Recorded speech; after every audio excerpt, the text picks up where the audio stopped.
Welcome to the World News. Interesting stories around the globe just for you. I'm Randolf Jamias here in Navida. For starters, we go to the polling booth station in Chicago to catch President Obama casting his vote. The president is setting an example for the U.S. voting citizens to vote early and avoid long queues. Let's check this out. In Chicago, President Obama did just what he has been urging others to do. He voted early. But not before being asked to present some identification. I got my driver's license. Here you go. Now, ignore the fact that there's no gray hair in that picture. Obama is the first sitting president to cast his ballot before Election Day. The Obama campaign has made a major push to get as many votes banked before polls officially open. It's a fact they hope will make the difference in an election this close. All across the country, we're seeing a lot of early voting. It means you don't have to figure out whether you need to take time off work, figure out how to pick up the kids, and still cast your ballot. If something happens on Election Day, you will have already taken care of it. If it's bad weather, you won't get wet. Or in Chicago, snowy. This was really convenient. I can't tell you who I voted for, but I very much appreciate everybody here, and it's good to be home, back in the neighborhood. The latest Reuters Ipsos poll shows Republican Mitt Romney with a slim lead, 47% to Obama's 46%, with just over a week and a half to go before Election Day.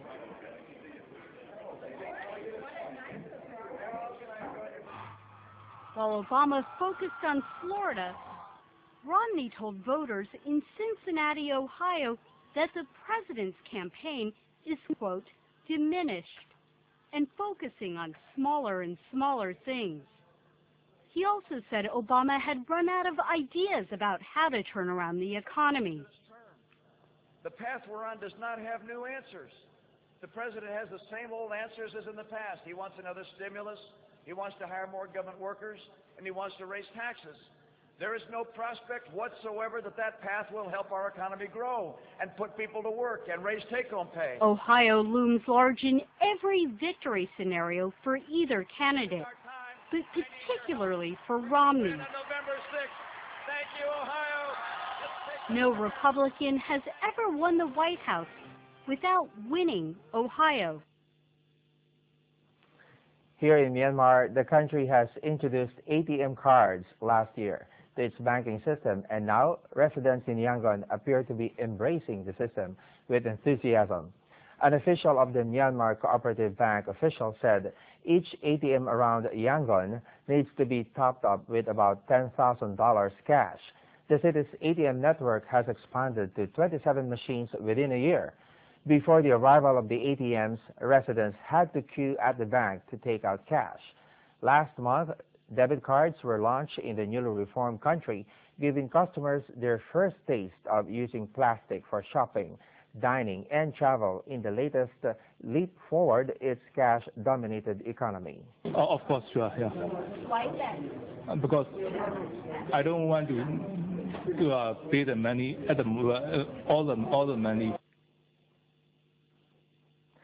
Moving on, in China, the country successfully launched another satellite into orbit for its indigenous global navigation and positioning network at 23:33 Beijing time Thursday. The satellite, launched from Xichang Satellite Launch Center in the southwestern province of Sichuan, was boosted by a Long March 3C carrier rocket. It was the 16th satellite for the Beidou system or Compass system. The network is planned to officially provide services for most parts of the Asia-Pacific region in early 2013 and begin offering global services by 2020. The system is used in transportation, weather forecasting, marine fisheries, forestry, telecommunications, hydrological monitoring, and mapping, according to the spokesperson of the launch center. We now head to South America. Paleontologists in Argentina have unveiled a model replica of a recently discovered dinosaur known as alna-shetri cerro-poli-ciensis. belonging to the theropod genus of dinosaur.